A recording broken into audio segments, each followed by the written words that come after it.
Okay, hello and welcome to yet another extra video. Unfortunately, I'd love to be out on the bank. I'll explain why I'm not in a minute, but I thought I'd take this time that I've got at home to take through my gear, because people always ask me via inbox and things like that, what gear do you use, alarms, things like that. So I'll take you through my carp setup now, and why, so the prices, positive, negative of each bit, and then hopefully I'll have less inboxes to reply to. Okay, before we begin, I just thought I'd just tell you why I'm not fishing at the moment. I won't be until early February. It's because I've broken my thumb. I did it punching a pole, not deliberately, I promise, and not a Polish person, a metal pole. Just so any rumours don't go around. I hit a metal pole by accident and I've fractured my thumb, and unfortunately I can't fish for a little while. Yeah, mainly just because I'm an idiot. Okay, let's start with the rods. The rods I use are JRC Defender.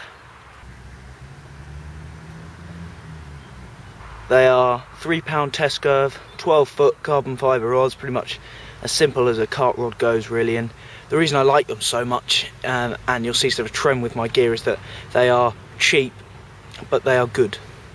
I sort of try and go for the base model of the good stuff, because if you're on a budget like me, you want to get some decent gear that's going to catch you fish, but you don't want to be, well, having to spend all your money really, even though I generally do.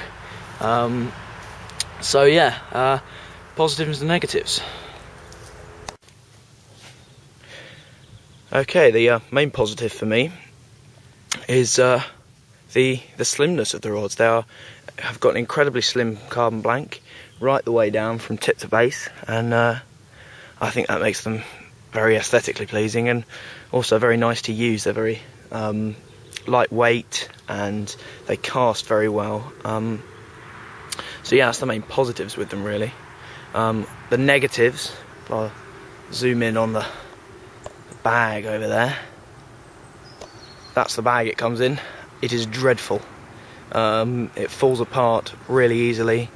It gets holes in. It doesn't protect the rods in the slightest at all. So if you really want to keep these rods safe, you're going to have to buy a hold all, which is what I'm going to invest in, because I just don't trust that bag to keep the rods safe really.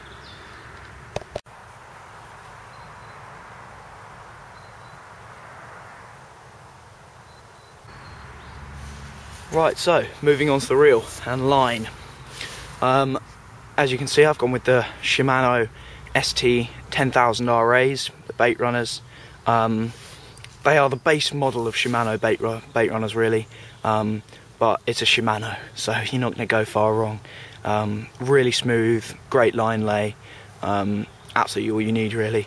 I think they're about £50 to buy one new, which is not hefty compared to reels, and for a good reel it's going to last you a fair amount of time. That's a really good deal. I've got 2 of those at the moment. The one in the middle is my friend's, which I've slightly stolen for the video. Positives and negatives of this reel. Positives is that it's a Shimano reel, it's really good. As I said, great line lay, smooth casting.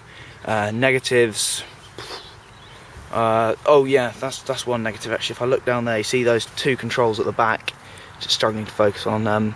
One is for drag and one is for bait runner drag, and you often, if you're changing the drag, you can accidentally change the bait runner drag at the same time because they're very close to each other, and this sometimes means that your bait runner drag goes too high or too low, or when you're changing your bait runner drag, you change the drag to too low or something like that, so they can get a bit confusing.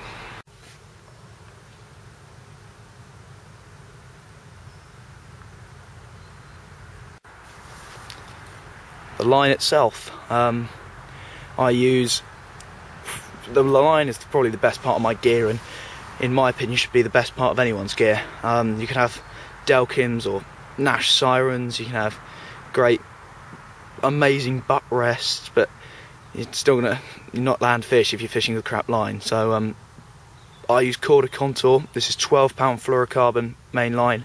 Don't know if you saw in Angler's Mail or another magazine, oh it's focused better, another magazine recently they land an £80 plus common on quarter contour £12.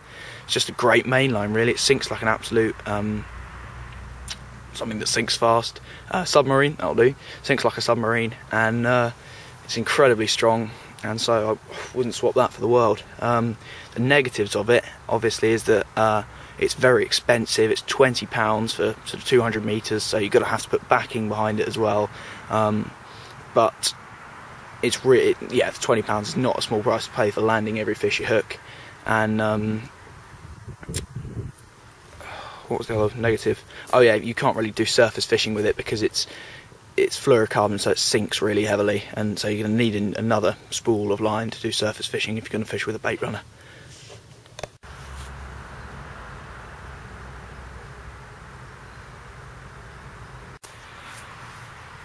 Okay, the alarms I fish with. These are TF Gear Banshees. I think they're about £100 for the set of 3 and a receiver. I'll show you them in their case in a minute. But really good value reels. They work absolutely fine in the rain. I've had them in pouring rain and they don't make any difference whatsoever. They come in 3 different colours. I think four tones. Really good volume, and they've got flashing LEDs on it.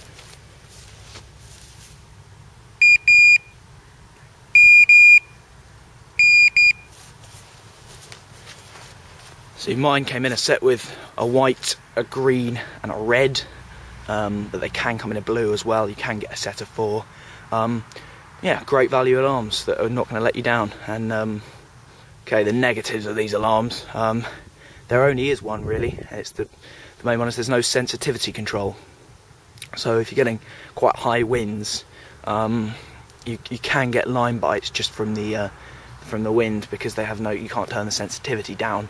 But to be honest, I find that the sensitivity is set at quite a good sensitivity anyway, so I don't think it makes too much difference unless you get really high winds. But that would be nice, a sensitivity control on there.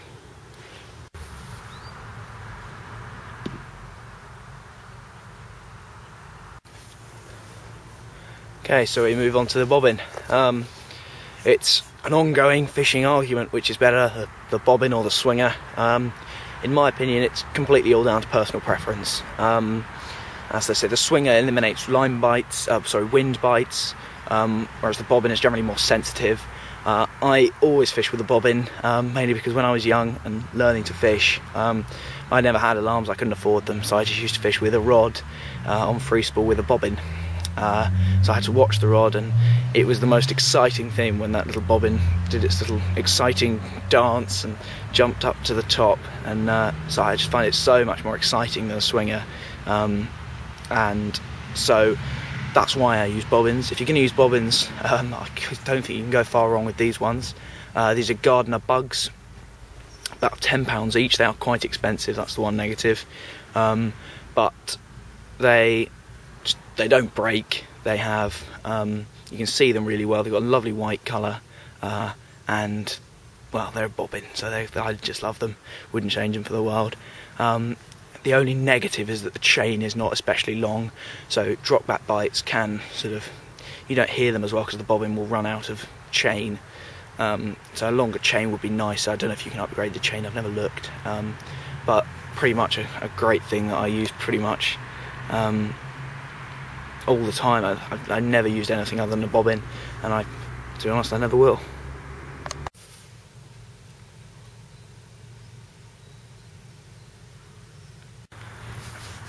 Okay, the butt rests.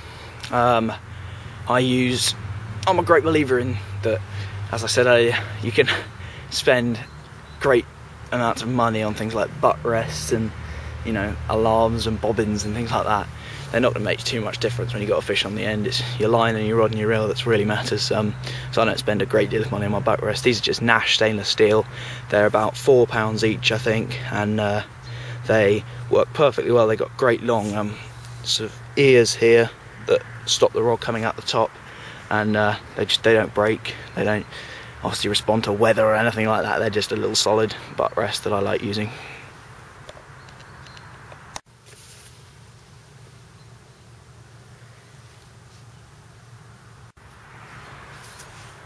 Okay, last but not least, the pod.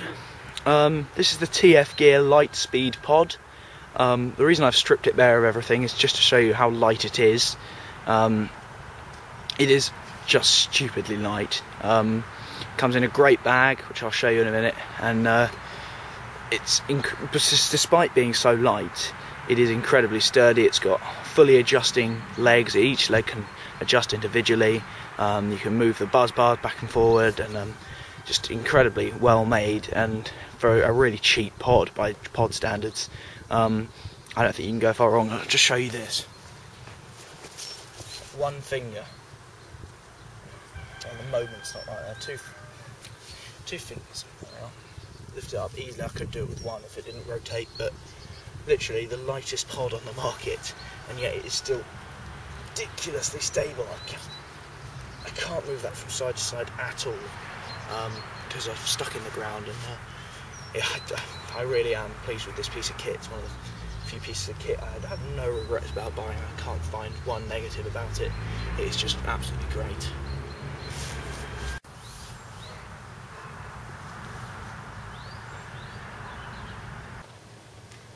Okay, well, I hope that's answered all your questions.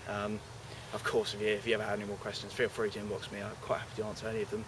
And yeah, hopefully another week I'll go through maybe a fish care or a different aspect of my gear, but I thought I'd go through my carp fishing setup just because I get most questions about that. Yeah, so I'll see you on the bank in, I'm going fishing February the 11th, sorry, you'll probably get some road noise there. February the 11th, I'm going to be after carp, doing 48 hours I wish. I'm doing 24 hours after carp at Wyland's Middle Lake, and hopefully I'll have a few. We're going to do maybe feeder fishing, so get to talk about different aspects of my fishing that I don't do a lot. So yeah, just get out, go fishing, and despite the winter weather, and hopefully I'll see you in February, and then hopefully after that I won't be doing myself any more damage.